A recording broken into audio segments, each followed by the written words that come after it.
Hello दोस्तों, स्वागत है आपका अपने चैनल पे।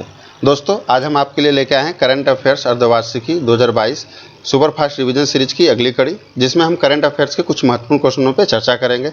जैसा कि इसके कुछ और भी पार्ट हैं जो हमारे चैनल पे अवेलेबल हैं, वहाँ पे आप जाके वीडियो को देख सकते हैं। जो बच्चे Bihar SSC, BPSC, other competitive एग्जामों की तैयारी कर रहे हैं, कृपया वो जाके हमारे चैनल पर विजिट कर सकते हैं। वहाँ पे आपको हिस्ट्री, ज्योग्राफी, साइंस के महत्वपूर्ण क्वेश्चनों के वीडियोज मिलेंगे जो आपके एग्जाम में महत्वपूर्ण होने वाले हैं। तो चलो दोस्तों, इसी के साथ हम आगे बढ़ते हैं क्वेश्चन की तरफ। क्वेश्चन की तरफ बढ़ने से पहले मैं अपने उन दोस्तों को धन्यवाद करना चाहूँगा जिन्होंने हमारे चैनल को सब्सक्राइब किया है, जिनका प्यार हमें मिला। और जो नए हैं हमारे चैनल पे, प्लीज़ वो चैनल को सब्सक्राइब करिए ताकि आपको लेटेस्ट वीडियो के अपडेट मिलते रहें। ओके दोस्तों, चलिए तो हम क्वेश्चन की तरफ बढ़ते हैं। तो दोस्तों, क्वेश्चन है यहाँ पे कि निम्न में से कौन सा शहर भारत की पहली अनूठी तरह की फ्लो केमिस्ट्री टेक्नोलॉजी हब की मेजबानी करेगा। क्या पूछ रहा है यहाँ पे कि अनूठी तरह की फ्लो केमिस्ट्री टेक्नोलॉजी हब की मेजबानी करेगा कौन सा शहर। तो दोस्तों याद रखिएगा, हैदराबाद। कौन सा शहर मेजबानी करेगा? तो हैदराबाद। चलिए अगले क्वेश्चन को देखते हैं। निम्न में से किस देश को फ्रांस में आयोजित कांस मार्चे फिल्म में कंट्री ऑफ ऑनर से सम्मानित किया जाएगा। क्या पूछ रहा है दोस्तों? कंट्री ऑफ ऑनर से सम्मानित किया जाएगा फ्रांस में आयोजित कांस मार्चे फिल्म के लिए कंट्री ऑफ ऑनर से सम्मानित किया जाएगा। तो ये होगा अपना देश भारत। तो क्या होगा दोस्तों, किस देश को? तो भारत को। ठीक है, चलिए अगले क्वेश्चन को देखते हैं। टाटा आईपीएल फाइनल 2022 निम्न में से किस क्रिकेट स्टेडियम में आयोजित हुआ था। क्या पूछ रहा है कि टाटा आईपीएल फाइनल 2022 किस क्रिकेट स्टेडियम में आयोजित किया गया था। तो नरेंद्र मोदी स्टेडियम में। ठीक है, यहाँ पे वो दोस्तों को अगर नहीं पता तो मैं बता दूं कि पहले नरेंद्र मोदी स्टेडियम का नाम सरदार पटेल स्टेडियम था, जिसे अब नरेंद्र मोदी स्टेडियम के नाम से भी जाना जाता है, जो अहमदाबाद में, गुजरात के अहमदाबाद में। और टाटा आईपीएल फाइनल के 2022 में गुजरात ने राजस्थान को 7 विकेट से हरा के आपको टाइटल जीता था 2022 का। ठीक है, अगले क्वेश्चन की तरफ बढ़ते हैं। भारत के पहले ग्रीनफील्ड अनाज आधारित इथेनॉल संयंत्र का उद्घाटन किस राज्य में हाल ही में किया गया है। दोस्तों क्या पूछ रहा है कि भारत के पहले ग्रीनफील्ड अनाज आधारित इथेनॉल संयंत्र का उद्घाटन किस राज्य में किया गया है। तो बिहार राज्य में। पूछ रहा है किस राज्य में? तो बिहार राज्य में। बिहार राज्य के किस जगह पे? तो पूर्णिया जिले में। ध्यान रखिएगा, बिहार के पूर्णिया में मुख्यमंत्री नीतीश कुमार द्वारा उद्घाटन किया गया है इसका।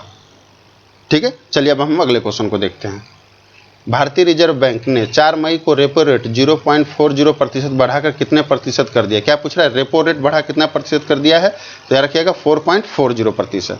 कितना? तो 4.40%। ठीक है, चलिए नेक्स्ट क्वेश्चन को देखते हैं। इस साल किस महीने में भारत का जीएसटी संग्रह 1.68 लाख करोड़ रुपए के सर्वकालिक उच्च स्तर को छू गया है। क्या पूछ रहे हैं दोस्तों कि किस महीने में जीएसटी संग्रह 1.68 लाख करोड़ रुपए के सर्वकालिक उच्च स्तर को छू गया है। तो होगा दोस्तों अप्रैल 2022। किस महीने में? तो अप्रैल 2022 में। चलिए अगले क्वेश्चन को देखते हैं। हाल ही में निम्न में से किस राज्य ने जीवला योजना के तहत जेल में बंद कैदियों के लिए एक विशेष ऋण योजना की शुरुआत की। क्या पूछ रहा है? किस राज्य ने जीवला योजना के तहत जेल में बंद कैदियों के लिए एक विशेष ऋण योजना की शुरुआत की है। तो होगा महाराष्ट्र सरकार द्वारा। किसके द्वारा? तो महाराष्ट्र सरकार द्वारा जीवला योजना को शुरू किया गया है। ठीक है, चलिए अगले क्वेश्चन पे जाते हैं। हाल ही में निम्न में से किस शहर में बायोगैस से चलने वाला भारत के पहले ईवी चार्जिंग स्टेशन का उद्घाटन किया गया। ईवी मतलब इलेक्ट्रॉनिक व्हीकल्स चार्जिंग स्टेशन का उद्घाटन किया गया। क्या पूछ रहा है? किस शहर में? तो याद रखिएगा दोस्तों, किस शहर में? तो मुंबई में। ठीक है, कहाँ पे? तो मुंबई में। चलिए हम अब अगले क्वेश्चन को देखेंगे। ओके, हाल ही में निम्न में से किस राज्य ने चारा बिजाई योजना शुरू की है। क्या पूछ रहा है दोस्तों? किस राज्य ने चारा बिजाई योजना शुरू की है। तो हरियाणा राज्य ने। किस राज्य ने? हरियाणा राज्य में। चारा बिजाई योजना क्या है? तो ध्यान रखिएगा, इसके तहत हरियाणा सरकार द्वारा किसानों और पशुपालकों को आर्थिक सहायता के रूप में प्रति एकड़ 10,000 रुपये आर्थिक सहायता प्रदान की जाएगी। क्या है? तो प्रति एकड़ 10,000 रुपये आर्थिक सहायता प्रदान की जाएगी। ठीक है, चलिए अगले क्वेश्चन को देखते हैं। प्राणहिता पुष्करलू त्यौहार 2022 हाल ही में निम्न में से किस राज्य में मनाया गया है। क्या पूछ रहा है? प्राणहिता पुष्करलू त्यौहार 2022 किस राज्य में मनाया गया है। तो तेलंगाना राज्य में। कहाँ मनाया गया है? तेलंगाना राज्य में। यहाँ पे देखते हैं कुछ और राज्य हैं तो उनके भी कुछ महत्वपूर्ण त्योहारों को देख लेते हैं। तो आपका हो गया असम। असम का महत्वपूर्ण त्यौहार हो जाएगा बिहू। क्या होगा दोस्तों? असम का बिहू हो जाएगा। अगला आपका सिक्किम। सिक्किम का आपका होगा लोसांग। ठीक है, सिक्किम का मुख्य त्यौहार हो गया महत्वपूर्ण लोसांग। और लद्दाख का हो गया आपका लोसर। क्या हुआ? लद्दाख का लोसर। तो ध्यान रखिएगा यहाँ पे कि लोसांग और लोसर बहुत कंफ्यूज करता है, तो ध्यान रखिएगा कि अगर लोसर पूछता है तो ये लद्दाख का है और लोसांग बोले तो आप सिक्किम पे जाइएगा। ठीक है, चलिए अगले क्वेश्चन को देखते हैं। निम्न में से किस राज्य की मुख्यमंत्री को उनकी अथक साहित्यिक खोज के लिए बंगला अकादमी पुरस्कार मिला है। क्या पूछ रहा है दोस्तों? किस राज्य के मुख्यमंत्री को उनकी अथक साहित्यिक खोज के लिए बांग्ला अकादमी पुरस्कार मिला है? तो होगा पश्चिम बंगाल। किस राज्य के मुख्यमंत्री को? पश्चिम बंगाल का।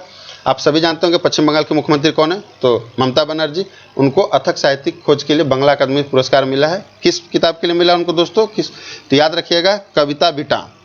कविता बिटान के लिए मिला है, जिसके तहत जो बंगाल के लेखक हैं, जो बंगाल के लेखक हैं, उनको एक श्रद्धांजलि है और इसमें 946 कविताएं संग्रहित है दोस्तों। ठीक है, चलिए अगले क्वेश्चन को देखते हैं। भारत और किस देश की नौसेना के बीच कॉर्पेट का चौथा संस्करण किया गया है? क्या पूछ रहा है कि भारत और किस देश की नौसेना के बीच कॉर्पेट का चौथा संस्करण किया जा रहा है? तो याद रखिएगा, बांग्लादेश। कहाँ पे किया गया है? तो बंगाल की उत्तरी खाड़ी में। ठीक है, किस देश के साथ? तो बांग्लादेश के साथ। कहाँ पे किया गया है? तो बंगाल की उत्तरी खाड़ी में। ठीक है, चलिए अगले क्वेश्चन को देखते हैं। हुनर हाट के 41वें संस्करण का उद्घाटन हाल ही में निम्न में से किस शहर में हुआ है? क्या पूछ रहा है? हुनर हाट के 41वें संस्करण का। तो याद रखिएगा, किस शहर में हुआ है? तो आगरा, उत्तर प्रदेश के आगरा शहर में हुआ है। और हुनर हाट क्या है दोस्तों? तो ध्यान रखिएगा कि हुनर हाट है इसमें जिसमें आपको स्वदेशी उत्पादों को बढ़ावा देना, उसी को हुनर हाट बोलते हैं। और पूछ दे अगर कभी आप क्वेश्चन कि 40वां कहाँ हुआ था, तो ध्यान रखिएगा 40वां हुआ था मुंबई में। ठीक है, चलिए अगले क्वेश्चन को देखते हैं। हाल ही में निम्न में से किस राज्य सरकार की बहुचर्चित मौजूदा घर घर राशन वितरण योजना, मुख्यमंत्री घर घर राशन योजना को हाई कोर्ट ने रद्द कर दिया है? क्या पूछ रहा है कि राज्य सरकार की, किस राज्य सरकार की बहुचर्चित मौजूदा घर घर राशन वितरण योजना या मुख्यमंत्री घर घर राशन योजना? जो बच्चे दिल्ली में होंगे उन्हें पता होगा, तो इसका होगा किस राज्य सरकार की? तो दिल्ली। क्या होगा? किस राज्य सरकार की बहुचर्चित? तो दिल्ली की, जिसे हाईकोर्ट ने रद्द कर दिया। चलिए अगले क्वेश्चन को देखते हैं। हाल ही में किस देश के राष्ट्रपति जोको विडोडो ने 23 मई से ताड़ के तेल के निर्यात पर प्रतिबंध हटाने की घोषणा की है? तो दोस्तों इसको बोलते हैं, होगा आपका इंडोनेशिया। किस देश के राष्ट्रपति ने? तो इंडोनेशिया देश के प्रतिबंध हटाने की घोषणा की। चलिए अगले क्वेश्चन को देखते हैं। निम्न में से किस शहर में भारत का पहला स्किल इंडिया इंटरनेशनल सेंटर स्थापित किया जाएगा? तो किस शहर में किया जाएगा? तो भुवनेश्वर में।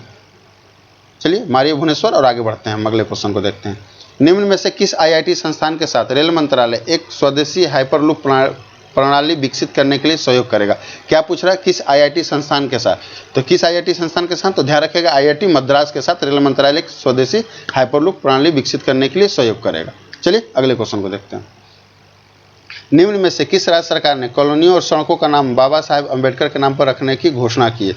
किसने की है? तो दिल्ली सरकार ने। किस राज्य की सरकार ने? तो दिल्ली सरकार ने कॉलोनियों और सड़कों का नाम बाबा साहेब अम्बेडकर के नाम पर रखने की घोषणा की। चलो अगले क्वेश्चन को देखते हैं। विभिन्न युद्धों में भारतीय वायुसेना की भूमिका और इसके समग्र कामकाज को प्रदर्शित करने के लिए निम्न में से किस शहर में एक विरासत केंद्र बनाया जाएगा? क्या पूछ रहा है कि हमारा जो वायुसेना है जिसने युद्धों में महत्वपूर्ण भूमिका निभाई है, तो उसके समग्र कामकाज को प्रदर्शित करने के लिए किस शहर में विरासत केंद्र बनाया जाएगा? तो चंडीगढ़। कहाँ पे बनाया जाएगा? तो चंडीगढ़ पे। ठीक है, चलिए अब अगले क्वेश्चन को हम देखते हैं। हाल ही में भारत ने 6 जून 2022 को परमाणु हमले में सक्षम निम्न में से किस बैलिस्टिक मिसाइल का सफल परीक्षण किया है? तो क्या पूछ रहा है? 6 जून 2022 को परमाणु हमले में सक्षम किस बैलिस्टिक मिसाइल का सफल परीक्षण किया है? तो क्या होगा दोस्तों? अग्नि 4। ठीक है, अग्नि 4 मारिए और आगे बढ़ते हैं। हाल ही में 6 जून को बिम्स्टेक ने अपनी कौन सी वर्षगांठ मनाई है? तो क्या पूछ रहा है? 6 जून को बिम्स्टेक ने अपनी कौन सी वर्षगांठ मनाई है? तो ध्यान रखिएगा 25वां मनाई है। इसका कब स्थापना हुआ था? तो ध्यान रखिएगा 6 जून 1997 1997 को स्थापना हुई थी। भारत भी इसका एक सदस्य देश है। ठीक है, चलिए अगले क्वेश्चन को देखते हैं। केंद्र सरकार ने केंद्रीय सशस्त्र पुलिस बलों और असम राइफल्स भर्ती में अग्निवीरों के लिए कितने प्रतिशत आरक्षण की घोषणा की? अग्निवीरों का न्यूज़ तो आपने अभी हाल फिलहाल में बहुत सुना होगा। तो इसमें पूछ रहा है कि केंद्रीय सशस्त्र पुलिस बलों और असम राइफल्स भर्ती में अग्निवीरों के लिए कितने प्रतिशत आरक्षण की घोषणा की गई है? तो 10%। कितने प्रतिशत? तो 10%।